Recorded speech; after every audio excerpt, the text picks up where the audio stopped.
Hello guys, today I'm going to tell you about that belong token. Now before we start the video, let's say my legal disclaimer. This video is only for educational purpose. Do your own research for the investing. According to the white paper, Belong launched in 2022 by a team based in the United States.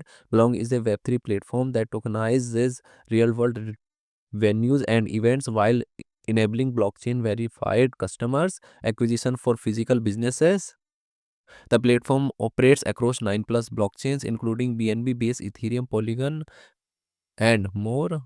Belong's core products Chucklin Fractions as a performance based artificial network where venues connect with visitors through verified community recommendation.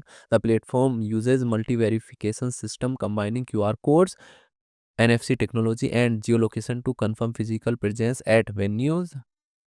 Smart contracts automatically calculate and distribute rewards once a referred visit makes a purchase, ensuring venues only compensate promotes for verified visits that generate revenue.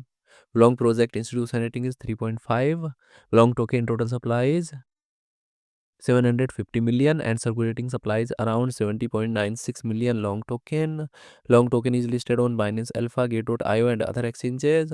If I share my opinion with you, then this project up to 75% chances is that it is a legit or good project. So guys, don't take my opinion as a financial advice. Do your own research for the investing. Thanks for watching.